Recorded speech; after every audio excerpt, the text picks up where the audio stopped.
হারাম খেয়ে বাসি করে ফেলেছে। ও তো হারাম খোর নামাজি। এরকম বলছেন কেন? আরে নামাজও পড়ে তো। ও তো হারাম খোর রোজাদার। হুজুর রোজাদারকে হারাম খোর অবশ্যই। প্রত্যেক বছরে একবার রোজা ছাড়ে না, আলহামদুলিল্লাহ। এর পরেও কত নফল রোজা রাখে, কিন্তু স্বজ্ঞানে স্ব ইচ্ছায় তার হেড অফিসে একদম কংক্রিট, কোনো ডিস্টার্ব নেই, সুস্থ মস্তিষ্কে হারাম খাচ্ছে। ও আফতাব ভাই বললে খারাপ, খোদা বলছে হারামখোর বান্দা আমার, হারামখোর রোজাদার। রেহাই পাওয়া যাবে? আকিমুল ওয়াজনা বিল কিসতি ওয়া লা তুখসিরুল মিজান। আমি নয়, আল্লাহ বলেন বান্দা ব্যবসা করবি হালাল ব্যবসা, হালাল পথে যেন ব্যবসা হয়। তবে ওজন করার সময় দাড়ি পাল্লা যেন সমান হয়, কম বেশি না হয়। যদি কম বেশি করেন এটা হবে প্রতারণা, মানুষকে ঠকানো। আল্লাহ রাসূল জানালেন আমার কোন উম্মতি যদি তার ভাইকে সজ্ঞানে স্বইচ্ছায় ঠকায়, আমি মুহাম্মদুর রাসূলুল্লাহ বলছি ওই ব্যক্তিটা আমি রাসূলুল্লাহ আমার উম্মতের বা আমার দলভুক্ত নয়। নবী আপনাকে দল থেকে বার করে দিয়েছে কেন? আপনি হালাল ব্যবসা করেনি, ব্যবসায় 2 নম্বরই করেন। 1 নম্বর চালের সঙ্গে 4 নম্বর চাল ঢুকিয়ে 1 নম্বরের পয়সা নেন। ভালো ফসলের সঙ্গে খারাপ ফসল দিয়ে ইচ্ছা করে ওজন মিলিয়ে দিয়ে দিচ্ছেন, মানে টাকা নিচ্ছেন ভালো সবজি আর সবজি দিচ্ছেন 4 নম্বরে। খোদার কাছে ধোয়া পড়তে হবে। 100 কেজি মাল কিনা হলো, কাঁটা দেখিয়ে দিলেন, ওই ব্যক্তি বাড়িতে ওজন করে দেখছে 5 কেজি কম।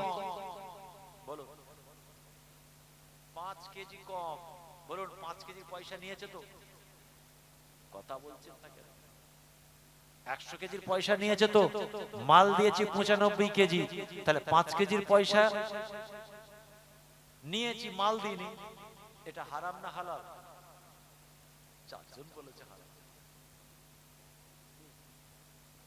4-5টা আওয়াজ এসেছে হারাম, তার মানে বাকি সবাই বলছেন হালাল। বলেন হারাম না হারাম? 100 কেজির পয়সা নিয়েছি আমি, তাকে মাল দিয়েছি 5 কেজি কম, এই 5 কেজির পয়সাটা যে নিলাম এটা হারাম না হালাল? সবাই বলেন। এবার বলেন টাটকা না বাসি?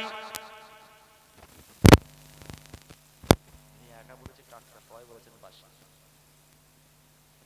তার মানে নতুন নতুন চুরি করছে তাই বলছে টাটকা, আর যেটা 70 বছর ব্যবসা করছে ও তো হারাম খেয়ে বাসি করে ফেলেছে।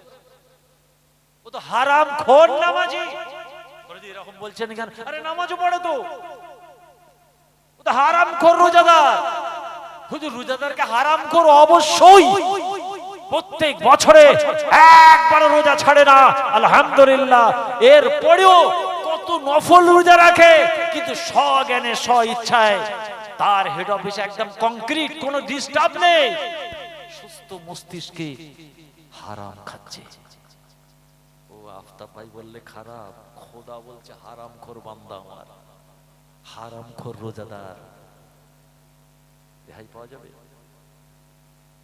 অতএব দুনিয়া চিন্তা করার পাশাপাশি আখিরাতে চিন্তা করুন। আল্লাহ পাক কত সুন্দর শিখিয়ে দিলেন, বান্দারে আমার কাছে যখন চাইবি শুধু দুনিয়ার জন্য চাইবি না, আখিরাতের জন্য চাইবি।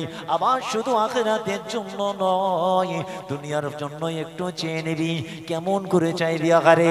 আল্লাহ পাক কত সুন্দর করে আমাদের শিখিয়ে দিলেন। আপনার গ্রামের ইমাম সাহেব দেখবেন এমন করে দোয়াটা চায়। 90টা ইমাম এই দোয়াটা চায়।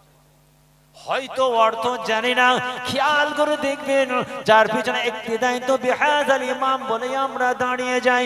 ইমাম যখন দোয়া চাইবে বলে দেখবেন এমন করে দোয়া চাইছে, রব্বানা আতিনা ফিদ দুনিয়া হাসানা, আল্লাহ পাক আমাদের দুনিয়াতে ভালাই করুন, শান্তি দিন, ও ফিল আখিরাতি হাসানা, এবং দুনিয়ার পাশাপাশি আখিরাতেও আমাদের ভালো রাখুন। আসমান থেকে আপনি দয়া রহমত শান্তি বর্ষণ করুন, ওয়া কিনা আযাবান নার, এবং জাহান্নামের আগুন থেকে বাঁচান। আল্লাহ পাক দুনিয়া আখিরাতের দোয়া চাইতে বলেছেন। দুনিয়ার জন্য চেয়ে নিবি বান্দা, আখিরাতের জন্য চেয়ে নিবি। অতএব জীবন আমাদের একটা নয়, জীবন হলো আমাদের দুটো। যা হচ্ছে এসব আখিরাতের কাজ হচ্ছে, বলুন না সুবহানাল্লাহ। কমিটি তাবারুক দিক আর নাই দিক, আমরা তাবারুককে পরোয়া করি না। যদি বলে না হুজুর তাবারুক ছাড়া যাবে না, তুমি তাবারুকের জন্য যদি আসো আল্লাহ তোমাকে তাবারুকে মিলাবে। বিপদে পড়ে গেছো বাপু বাপ, এরকম বলে এক জায়গায় বিপদ, সব জায়গায় জলসে তাবারুক হয় কি হয় না, আর আমি বলে দিয়েছি। এবার দোয়া করে চলে গেছি, ছেলেতে তাবারুক কই বলে না, তাবারুক ওই যে হুজুর বলে গেল চাঁদা চাইবে তাবারুক দেবে না, তাই জেনে নিলাম টুক করে। তাবারুক আছে তো? আমরা কেউ কিন্তু তাবারুক খাওয়ার জন্য আসি, ওটা হচ্ছে বাড়তি, এটা খুশি করে দিলেও আছে না দিলেও আছে। আর আপনি দুনিয়ার জমিনে যা করেছেন ওটা হলো দুনিয়ার জন্য, বাপমার হক আদায় করেছেন, আখিরাতের কাজ হয়েছে, সাজদা করেছেন, আখিরাতের কাজ হয়েছে, ইতিমের চোখের পানি মুছিয়ে দিয়েছেন, আখিরাতের কাজ হয়েছে, আহারে সারাদিন দোকানদারি করেছেন, বাচ্চার মুখে অন্ন তোলার জন্য দুনিয়ার মানুষ দুনিয়ার কাজ করেছেন, কিন্তু আখিরাত ছেড়ে দিয়েছেন, ধরা পড়তে হয়। আবার আখিরাত নিয়ে ব্যস্ত আছেন, দুনিয়া ছেড়ে দিয়েছেন, খোদার কাছে ধরা পড়তে হয়। একটা করলে আর একটা ছাড়বেন হবে না, দুটোই করতে হবে। লা ঈমানা লিমান লা আমানাতান লাহু, আল্লাহ রাসূল পাক জুবানে জানালেন যে ব্যক্তি আমানতের খেয়ানত করলো, আমি রাসূলুল্লাহ বলছি তার ঈমান নাই। লা দীনা লিমান লা আদা লাহু, যে ব্যক্তি ওয়াদা করে পূরণ করলো না, আমি রাসূলুল্লাহ বলছি তার দিন নাই। আপনি কেমন নামাজি রোজাদার, আপনি আমানতের খেয়ানত করেন, ওয়াদা পূরণ করেন না, খোদার কাছে নামাজিকে ধরা পড়তে হয়। দেখছেন, নামাজি হলো বিপদ, রোজা হলো বিপদ। অতএব নামাজ পড়া সহজ, নামাজের নেকিটাকে ধরে রাখা কঠিন। তাই ছেলেরা কমিটি ভাইরা ঠেলে আমাকে নিয়ে যাচ্ছিল দুটো থেকে, আমি বললাম না ভাই, আমি এমনি 8টা 10টা 10টা 12টা প্রথম রাতে, আর টাইম হেরফের করলে আমার হেড অফিস গন্ডগোল। আপনাদের ময়না জলসায় আসে এই টাইমের গন্ডগোলের জন্য, আর টাইম সবসময় ঠিক রাখবেন আপনারা। এমার্জেন্সি আলাদা কথা, দেখুন না সব ঘুম এসে গেছে, এখন তো ঘুমানোর টাইম। আবার শুনবেন খেয়াল করে, নামাজ পড়া সহজ, নামাজের নেকিটা ধরে রাখা কঠিন। দান করা সহজ, দান করার পরে নেকিটাকে ধরে রাখা বড় কঠিন। রোজা রাখা সহজ, রোজাদারের রোজার নেকিটাকে ধরে রাখা বড় কঠিন। হজ করা সহজ, সহজ তো নাকি? 35,000 আমার সঙ্গে যোগাযোগ করে, আমি তো শুনে অবাক, 1.5 লক্ষ টাকা থেকে 35, ওখানেও কম্পিটিশন। 50,000 থেকে 35-এ নেমেছে। চাই না মদিনা ওয়ালার জমিন ঘোরা হবে, বলুন না সুবহানাল্লাহ। আরে কাবা শরীফ তওয়াফটা তো হবে, বলুন না সুবহানাল্লাহ। আমি বলতে চাইছি কোথায় রেটটা নেমেছে, কম্পিটিশন। যেভাবেই হোক হজ করা সহজ, নেকিটা ধরে রাখা কঠিন।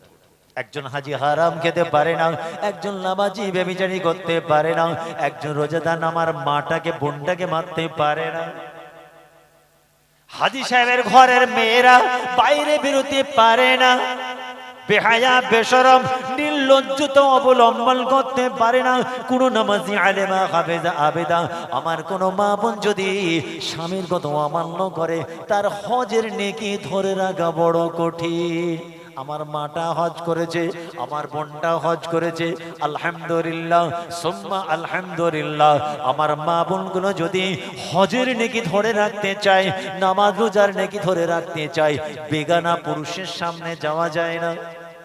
মার্জিত পোশাক পরে মানে ছোট পোশাক পরে শরীরের অঙ্গ প্রত্যঙ্গ গুলো জনগণের সামনে বিক্রি করা যায় না, জাহান্নামের খোরাক হবে ওই শরীরটা। হজ করা সহজ, 35,000 দেন না ইনশাআল্লাহ হয়ে যাবে যেভাবে হোক। কাবা শরীফ তো অনেক দূরে, কি ধরুন প্রতাপপুর দরবার শরীফে কাবা শরীফ, আর এখানে আপনার থাকার জায়গা হবে, এতটা হেঁটে আপনাকে তওয়াফ করতে হবে, কষ্ট করতে হবে। দিয়েছেন 35, তাই তো নাকি 8-9 কিলোমিটার হাঁটতে হবে, কিন্তু রাসূলের দরবারে তো যাওয়া হলো আমার নসিবে, বলুন না সুবহানাল্লাহ। এতে কোনো সমস্যা নাই। কিন্তু আমি যেটা বলতে চাইছি, হজ করা সহজ, হজের নেকিটাকে ধরে রাখা কঠিন। নামাজ পড়া সহজ, তাসবিহ পড়া সহজ, জিকির করা সহজ, তাল খায়রাত করা সহজ, রোজা রাখা সহজ, তাহাজ্জুদে শাক পড়া সহজ। আল্লাহ যে নিয়ামত মেলাবে ওটাকে ধরে রাখা সহজ। এজন্যই আমি বলি নেকির পুঁটলিতে 1.5 ইঞ্চি ছিদ্র। বুঝতে পারছেন? কোথায় গেল পানির বোতল? দাও, নেকির পুঁটলিতে 1.5 ইঞ্চি ছিদ্র। এই গ্লাসে 1 গ্লাস পানি আছে, পড়েছে, এক ফোঁটা পড়েনি তো। 1.5-2 ঘন্টা হতে যাচ্ছে, পানির একটা ফোঁটা পড়েনি। যদি 1 ফোঁটা করে পড়তো, এই 1.5-2 ঘন্টায় গ্লাসে পানি থাকতো? বলে আপনার মেশিনটার ওই অবস্থা হয়েছে। ভালো কাজ করার সময় ভালো কাজ করেছে, খারাপের সময় কোমরে গামছা বেঁধে করেছে। বাপরে, মনে করছে আল্লাহর ওলি আসছে, পাক্কা চিটিংবাজ আসছে। হ্যাঁ, আল্লাহর ওলি আসছে, পাক্কা চিটিংবাজ। খোদার সঙ্গে প্রতারণা করেছে, মানুষের সঙ্গে নয়। না, আপনি পাক্কা চিটিংবাজ বললেন, পাক্কা বলবো না কাঁচা বলবো? ও তো মানুষের সঙ্গে চিটিংবাজি নাই, খোদার সঙ্গে ও সাজদা করছে। কিন্তু ইচ্ছা করে নফল নামাজ পড়ছে কেন? পাওনাদার মসজিদের গেটে দাঁড়িয়ে আছে, বুঝতে পারেন না? মসজিদ থেকে বেরোচ্ছে না, ও দেখে নিয়েছে আমার পাওনাদার গেটের সামনে ও নামাজই পড়ছে। আল্লাহ আমার মানুষদের বাঁচা, আমি তো নামাজ পড়িনি, এমনি বসে আছে মসজিদে। দেখছে কাকে ঠকালো এটা বলেন? মসজিদ কমিটি কিনা আল্লাহকে? হ্যাঁ, হারামখোর সারা দিনে খেয়েছে, শ্বশুর বাড়ি গেছে, মুখ শুকনো করে বসে আছে, রোজা রেখে আছে। কেন? শ্বশুরের ভয়ে, শাশুড়ির ভয়ে, গ্রামের লোকের ভয়ে, খোদার ভয়ে তুমি রোজা রাখোনি? তাহলে কাকে ভয় করলো বলে? একে পাক্কা 26 বলেছি বলে রাগ হয়েছে। বাংলাদেশের জলসায় পাক্কা 26 বলেছি, 4 জন হুজুর এমন কইলেন কেন? পুরো দাড়ি পড়েছে। পাক্কা 26 কেন বললেন হুজুর? নামাজিকে 4 জন দাঁড়িয়ে পড়েছে, পাবনায় জলসা করছে, 4 জন দাঁড়িয়ে পড়েছে। হুজুর রোকেন, আপনি নামাজিরে পাক্কা 26 কইলেন কেন? চিন্তা করেন, একজন নামাজি, আমি নামাজি যে হবে সে চিটিংবাজ হবে না। কয়েন সুবহানাল্লাহ, মানে ওখানে বলছে আর কি। এবার সুবহানাল্লাহ কর। যে নামাজি হবে দাঁড়িয়ে মুদবে না, যে নামাজি হবে বাপ মাকে মারবে না, মায়ের চুড়ি ধরে মারবে না, যে নামাজি হবে মুখ দিয়ে ইংরেজি ভাষা বলবে না।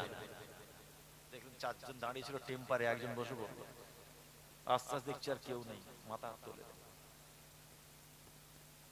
অতএব ইবাদত করা সহজ, নেকি ধরে রাখা কঠিন। দুনিয়ার কাজ দুনিয়ার করুন, আখিরাতের কাজ করুন। আখিরাত ছেড়ে দিয়ে দুনিয়া নয়, আবার দুনিয়া ছেড়ে দিয়ে আখিরাত না, দুটোই আছে। কিন্তু যখন আপনি নামাজের মুসাল্লায় দাঁড়িয়েছেন, ইক্তিদাই তো বিকাজাল ইমাম বলে নামাজের মুসাল্লায় দাঁড়িয়েছেন, আলহামদুলিল্লাহ।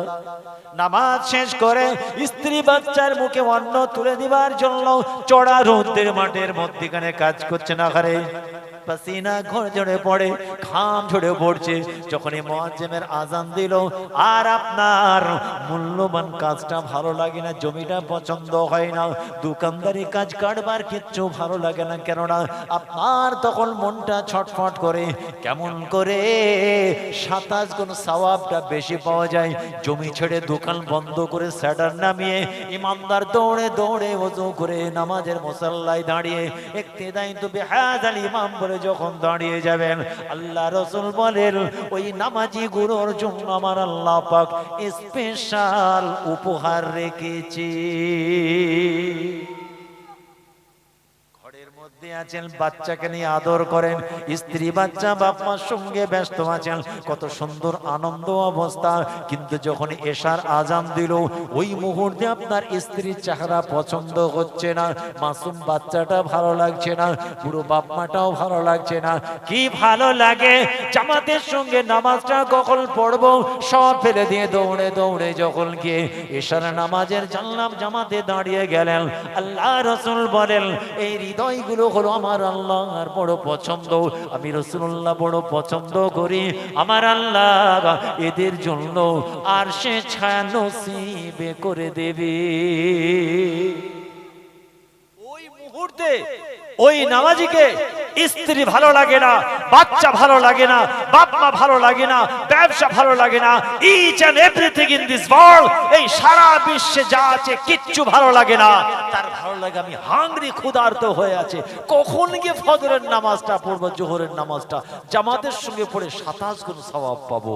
তার স্থান অনেক উচ্চ মাকামে। রাসূল বলছেন আল্লাহ আর স্বেচ্ছায় নসিব করে দেবেন। জোরে বলেন না। দেখছেন, স্ত্রী, বাচ্চা, ব্যবসা ভালো লাগছে। আল্লাহ নবী জানালেন এরা হলো একটা দল, যে দলের জন্য আল্লাহ পাক ঘোষণা করেছেন আর সে ছায়া ছাড়া। কোন দল? ওয়া কলবুহুম মুআল্লাকুন ফিল মাসাজিদ, যাদের হৃদয়টা মসজিদে সাজদা করে নেমে আসার পরে অন্তরটাকে আল্লাহর ঘরে লটকে রাখে। এরা কারা? এরা হলো সেই নামাজি। ময়দানে মাশারে যেদিন আসমানে কোনো ছায়া থাকবে না, লা জাল্লা ইল্লা জাল্লাহু, একমাত্র আল্লাহর আরশে ছায়া যাদের নসিবে হয়ে যাবে, ওই নামাজি গুলোকে আল্লাহ আরশে ছায়া নসিবে করে দেবে। কোন ছায়া থাকবে না যেদিন আল্লাহর আরশে ছায়া নসিব হবে। দেখেছেন আপনার ঈদের সময় মার্কেট, টাইট মার্কেট, বহু কাস্টমার, বলুন কোন দোকানদার ছেড়ে যাবে? ঘন্টা, 1 ঘন্টায় কয়েক লাখ টাকা তার ইনকাম। কিন্তু আরশের ছায়া যে নামাজি হবে, ওই 1 লক্ষ টাকার দোকান রেখে আগে মসজিদে যাবে। বলেন না সুবহানাল্লাহ। এখানে মসজিদের জন্য বলতে জীবন দিয়ে দেব। ইউটিউব গুলো দেখুন, দেখা যাচ্ছে কে কত টাকা দেবে বলছে, পুরো ভাইরাল। কি বলছে আমি জান দিয়ে দেবো, খালি একটাই কথা, জীবন দিয়ে দেবো। বাপ রে বাপ, ঘরের বাড়ির সামনে মসজিদ আর টিকি দেখা যায় না 6 মাস। মুর্শিদাবাদে মসজিদের ভিড় দিচ্ছে, বলছে জান দিয়ে দেবো। আমাদের ফুরফুরাতে ঘোষণা হয়ে গেছে 1 কোটি টাকা দেবে। ভালো না খারাপ? ভালো না খারাপ? অবশ্যই আপনার সমর্থন হলে আপনি 10 টাকাই দেবেন, আমার সমর্থন হলে আমিও দেব। কিউআর কোড দিয়েছে তো নাকি? অবশ্যই আল্লাহর ঘরে আমরা দিতে পারি। এতে ভাইরাল হওয়ার কিছু নেই, আর লোককে বেশি বলারও কিছু নেই, এটা এখানের ব্যাপার। কিন্তু আমার কথা হলো, আমার বাড়ির সামনে মসজিদটা কাঁপছে না তো? এই কথা বলছেন না কেন? আবার আমার এই বক্তব্য শুনে কোন দল আবার ম্যাচ করতে যাবেন না জানো? মহা মুশকিল, বক্তব্য রাখাও মুশকিল। কে এখন আবার কাটছাট করে এমন সব সাজিয়ে দেবে না, ব্যাস। ওই জন্য খুব হিসাব করে ওজন করে কথা বলতে হয়। কেন কার চোখে কোন চশমা লাগানো আছে আমি তো জানি না। কে কোন চশমা দিয়ে আফতাবকে দেখছে আমি তো জানি না। আমার কথা হচ্ছে আল্লাহর ঘর আমাদের ইমোশন, কোন ঝান্ডাকে আমরা চিনি না, এটা পরিষ্কার।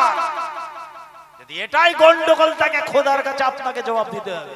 হ্যাঁ আমি এই ঝান্ডাটা করি, করুন, জাহান্নামে যাও, দেখার দরকার নেই। কিন্তু তোমার খোদার ঘর, মসজিদ, মাদ্রাসা, দরগাহ, খানকার উপরে আঘাত এসেছে, তুমি যদি সুবহানাল্লাহ বলো ঝান্ডা ধরে, তাহলে খোদার কাছে তোমার বিচার হবে। তুমি তৈরি থেকো। ঝান্ডাকে টান মেরে ফেলে দাও, আমার কলিজায় হাত দিয়েছে, তাহলে তোমার ঈমান মজবুত আছে, যে দলই কর। এটা হলো আমার হিসাব। ওয়াকফ সম্পর্কে আমি কয়েকশো বক্তব্য দিচ্ছি, কয়েকশো। রেজাল্ট কি জানেন? আমাকে ফেলছে কোন দলে ফেলা যায়। নাউজুবিল্লাহ বলেন। হ্যাঁ, এটা চলছে এখন রাজ। কোন দলের হয়ে বলেন, ওরে বানা ঠিক বলেছে, দেখছি এর কোন পিছনে ইয়ে নেই, ও তাহলে ওই দলের হয়ে বলছে, ওই দলের হয়ে। কথাটা কি বলছি না, কথাটা শোনো। আর যদি সেই দলের ব্যানারে বলি, ও মারাত্মক বক্তব্য দিয়েছে, তাহলে বলছে গাদ্দার, মিথ্যুক। দেখছেন, আমার হলে স্পষ্ট বার্তা, রাজনীতি করুন, বাধা নেই, সঠিক রাজনীতি।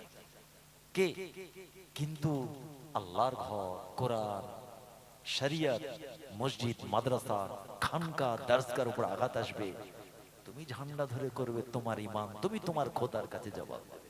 এটা হলো পরিষ্কার। মসজিদ মানে আমাদের ইমোশনাল জায়গা।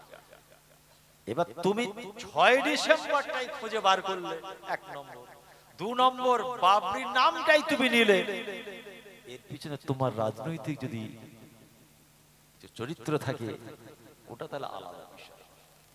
আবার এটাও ঠিক, আমি কোন মসজিদের নাম বাবরি কেন দিতে পারবো না মুসলমানের নাম? আবার এটাও প্রশ্ন, বাবরিটা কেন দিলেন আপনি? এই কথা বোঝা যাচ্ছে তো নাকি? কেউ কারো মতো চশমা লাগিয়ে যেন আবার সাজাবেন না।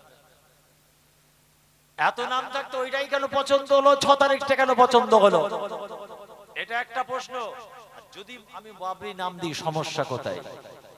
এটা আমার দেশের আইন, সংবিধান আমাকে বলেছে আমি যে কোনো নাম আমি দিতে পারি। বলুন না ইনশাআল্লাহ, যদি বলেন না ইনশাআল্লাহ, যদি বলেন না সুবহানাল্লাহ। অতএব এই সব পুরো রাজনীতি চলছে, খুব ঠান্ডা মাথায় কথা বলবে।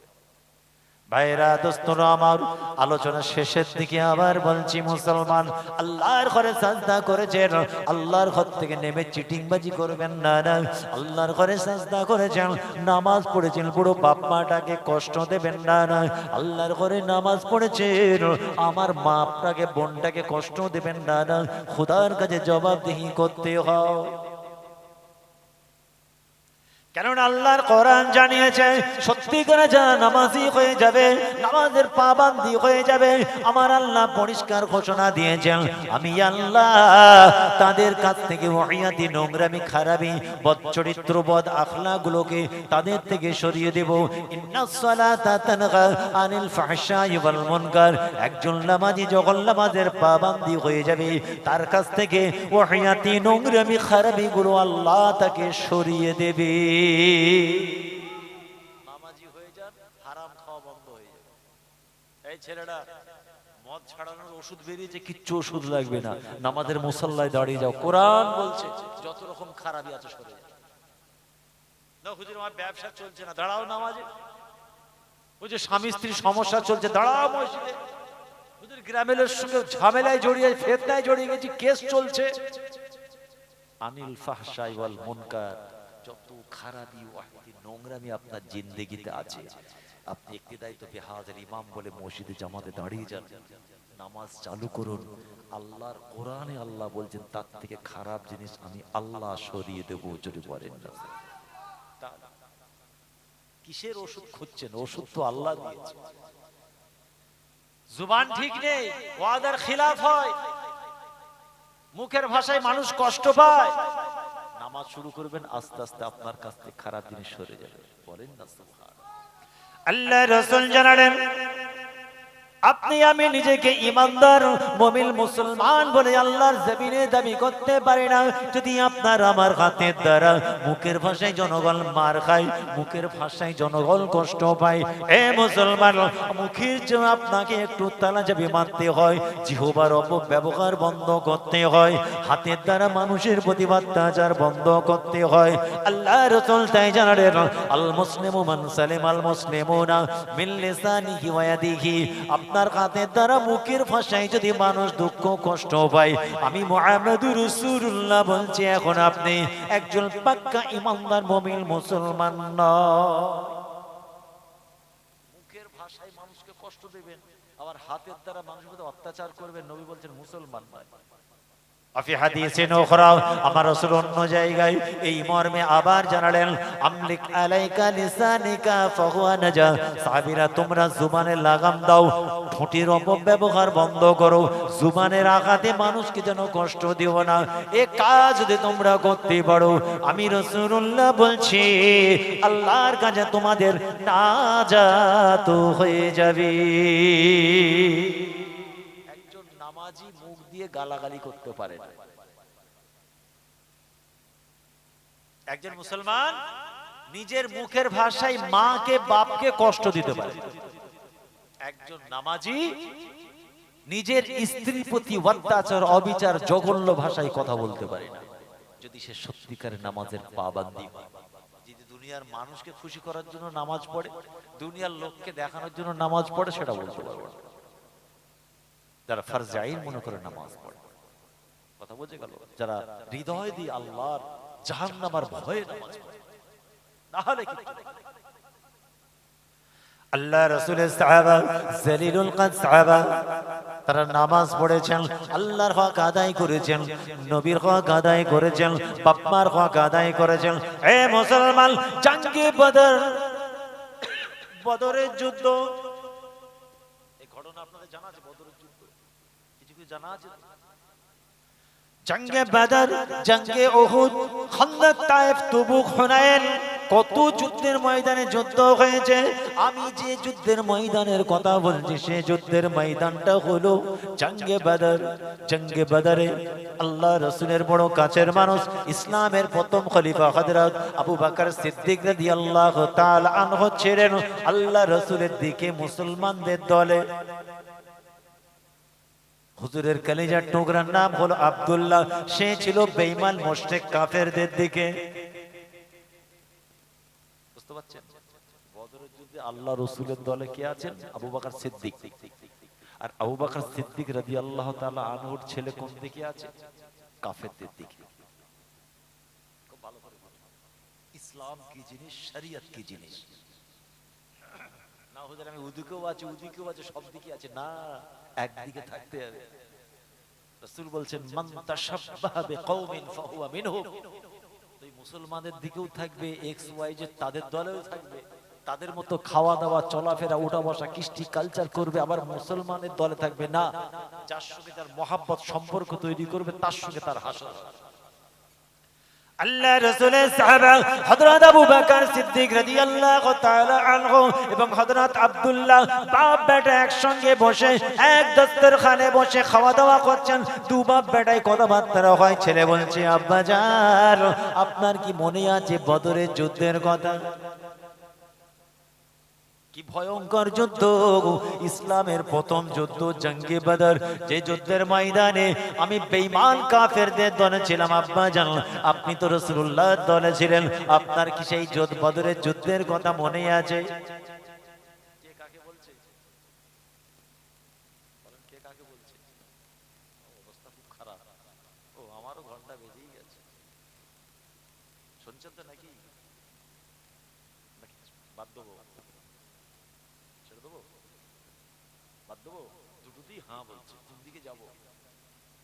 যেটা ধরেছি শেষ করবো না সালাম পড়ে দোয়া করবো? কার সঙ্গে কার কথা হচ্ছে?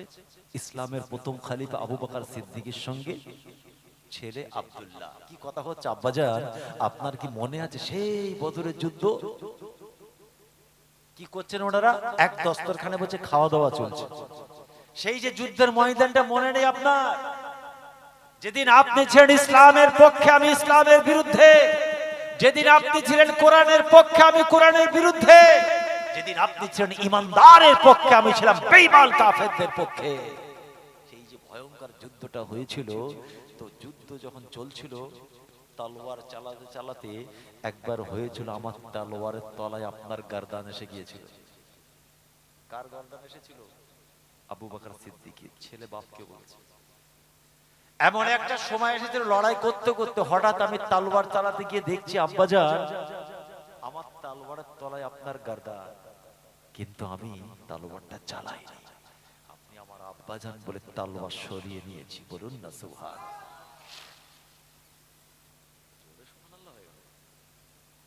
কি বললেন? আপনি আমার আব্বাজান বলে তলোয়ার চালাইনি, আমি কিন্তু কাফেরদের দলে ছিলাম, আর আপনি রাসূলুল্লাহর দলে ছিলেন, কিন্তু তলোয়ার চালাতে গিয়ে যখন দেখলাম এটা আমার আব্বাজান, তলোয়ার আমি সরিয়ে নিয়েছি। হযরত আবু বকর সিদ্দিক রাদিয়াল্লাহু তাআলা আনহু খাওয়া চলছিল, খাওয়া বন্ধ করে উঠে দাঁড়িয়ে পড়েছেন। এই যদি তোর জায়গায় আমি আবু বকর সিদ্দিকে থাকতাম, সেই ইসলাম দিন শরিয়াতের স্বার্থে তোর তলোয়ার চালিয়ে দেহ থেকে মাথাটাকে আমি আবু বকর আলাদা করে দিতাম, আমি ছেলে বলে দয়া করতাম না। সুবহানাল্লাহ বলেন। আমি তলোয়ার সরিয়ে নিতাম না, যেহেতু তুই বেঈমান মুশরিক কাফেরদের দিকে ছিলিস, যে তোর জায়গায় আমি হতাম, আমি বাপ হয়েও ছেলে, তোকে কিন্তু আমি ছাড়তাম না, তোর মাথা থেকে দেহটা আমি চালিয়ে দিতাম। কেন? তুই কাফেরদের দলে ছিলিস। এই জায়গাটা আমাদের কমজোর হয়ে গেছে। হক, ন্যায়, সত্য, নীতি, আদর্শ, উসুল সব ভুলে গেছি। উসুল, নীতি এটা হারালে হবে না। শরিয়ত কি শিক্ষা দিয়েছে আমাদের, রাসূলুল্লাহর নীতি আদর্শ, এটা হারালে হবে না। বাপ মার হক আদায় করতে হবে, রাসূলুল্লাহর আদর্শ, শরিয়তের বিধান। তুমি কোটি টাকার মালিক হতে পারো, তোমার বাপ আঙ্গুটা ছাপ মানে নাম লিখতে গেলে পেন ভেঙে ফেলে, তারপরেও শরিয়ত বলতে তোমার স্থান বাপ মার কদমে। সুবহানাল্লাহ বলেন। ইসলাম এখানে নেই না, শরিয়ত এখানে নেই। আলেমা হাফেজা আবেদা পারদা রাশিনা মা বোন কোটিপতির বাড়ির মেয়ে হতে পারে, স্বামী টোটো চালায়। কি চালায়? টোটো, ফুচকার দোকান, চায়ের দোকান। ইসলাম বলছে ওই স্বামীর কদমে তোমার স্থান। এই কথা শুনছেন তো নাকি? ওখানে যদি মনে করো এই বাড়িটা আমার বাপের, গাড়িটা আমার বাপের, তোমার মোবাইলটা আমার বাপের, সংসার চালাচ্ছে আমার বাপ, খোদার কাছে ধরা পড়তে হবে আমার মা বোনটাকে। আর রিজালু কাওয়ামুন আলান নিসা, আল্লাহ ইজ্জত দিয়েছেন স্বামীদের। স্বামীরা পরিচালনা করবে, স্ত্রীরা পরিচালিত হবে। অর্থাৎ স্বামী যদি গাড়ির ড্রাইভার হয়, স্ত্রী হবে প্যাসেঞ্জার। ইজ্জত দিয়েছেন আল্লাহ। স্বামী পরিচালনা করবে, স্ত্রী পরিচালিত হবে। এটা হচ্ছে খোদার দেওয়া রহমত। যদি আমার মা বোনগুলো মনে করে আমি সবকিছু, স্বামীকে যদি অবজ্ঞা করে, ঘৃণা করে, হক তালফি করে, খারাপ আচরণ করে, যতই আলেমা হাফিজা আবিদা পর্দা নশিনা শারমিলা সাবিরা, ফেরেশতাকে বলবে আল্লাহ চুলের মুঠিটা ধর, টান মেরে ছুঁড়ে ফাদরাহু ফিন্নার, ছুঁড়ে ফেলে দিয়ে। আল্লাহ তাসবিহ পড়তো সব সময়, জিকির করতো, নামাজ পড়তো, আল্লাহ বলবে সব করতো, সব নেকি দিয়ে দিয়েছি, কিন্তু স্বামীর প্রতি অবিচার করেছে, হক তালফি করেছে, জঘন্য আচরণ করেছে, স্বামীর বাপ মা নিজের শ্বশুর শাশুড়ির সঙ্গে খারাপ ব্যবহার করেছে। এই পাপে জ্বলল 70 বছরের নামাজ যদি আমার মা বোনটা পড়ে থাকে, তথাপি তাকে টেনে জাহান্নামে ফেলে।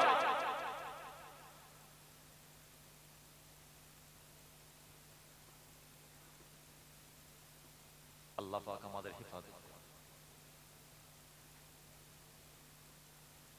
অতএব শরীয়তের শর্তে হাতে ধরে বলে যাচ্ছে, বাড়ির মা বোনেদের উদ্দেশ্য বলছি, পর্দার খেলাপ চলবেন না, স্বামীর প্রতি খারাপ ব্যবহার করবেন না, বুড়ো বাপ মা মানে আপনাদের শ্বশুর শাশুড়ির সঙ্গে খারাপ ব্যবহার করবেন না। এই কথা শোনা যাচ্ছে?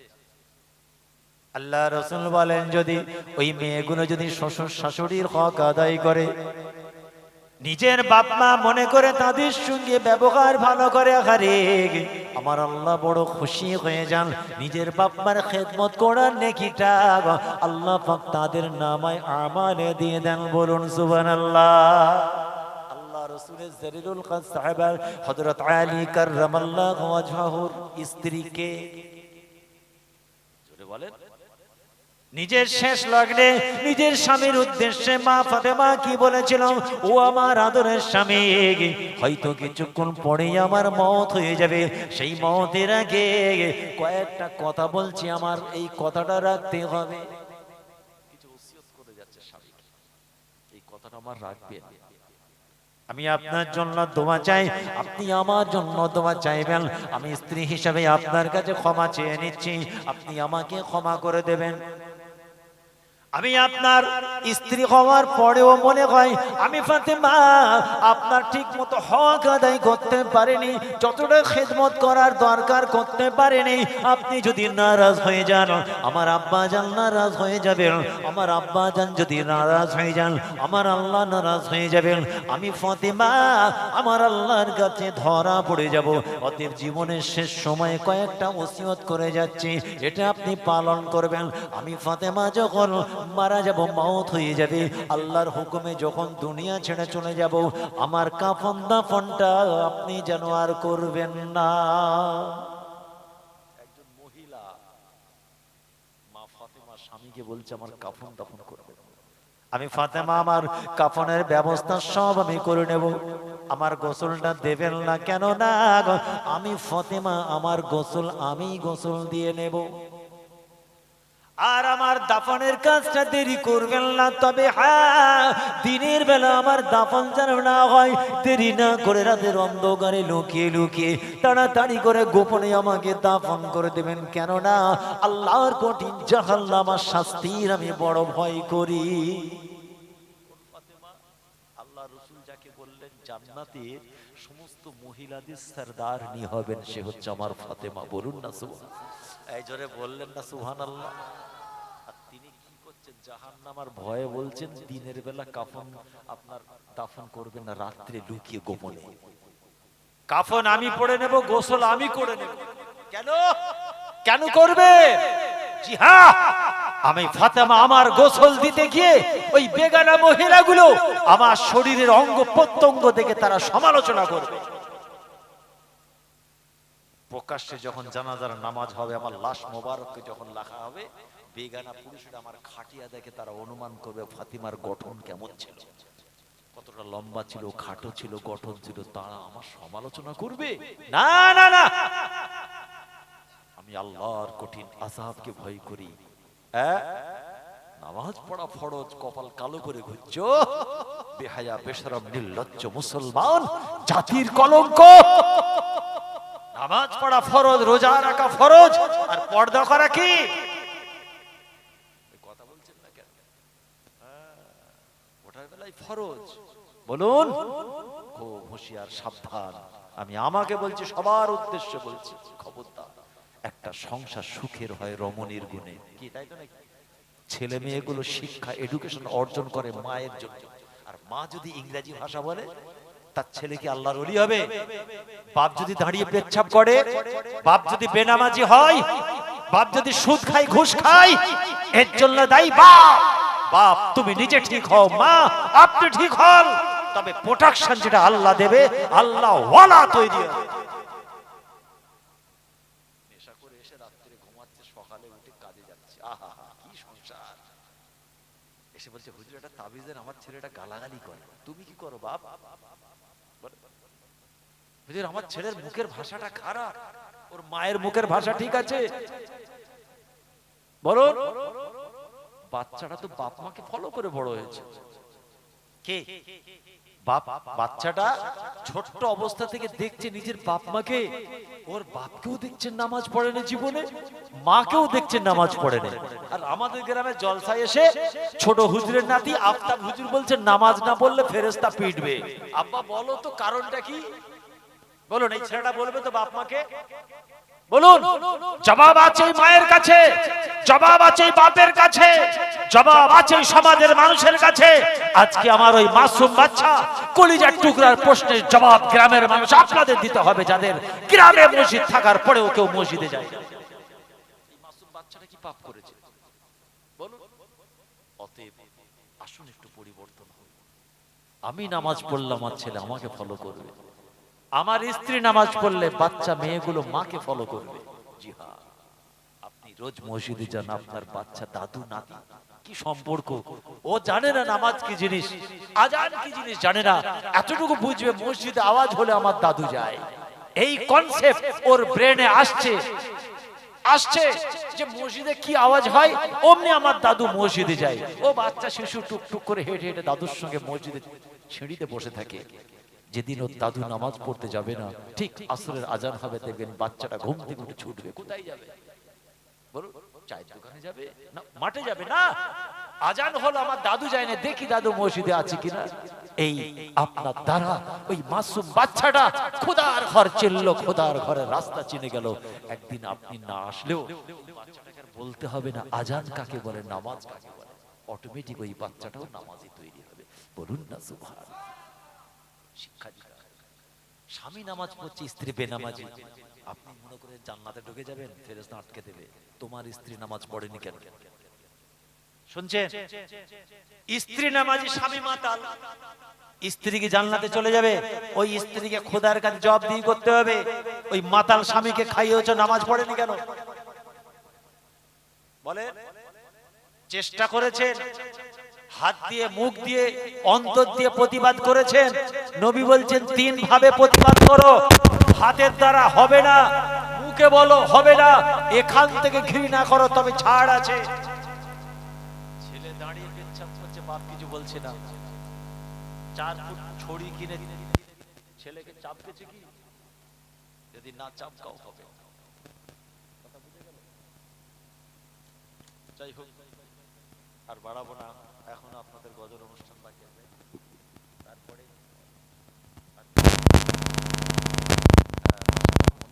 আরো একজন বক্তা আছে, তারপরে হুজুরকে শেষ দোয়া করবেন। বলুন আল্লাহ পাক কবুল করেন, আল্লাহ পাক তৌফিক দেন। আবার আলোচনা হবে ইনশাআল্লাহ। সব থেকে বড় হলো বলা এবং শোনা, কারোরই আমল হলো না, বললেও না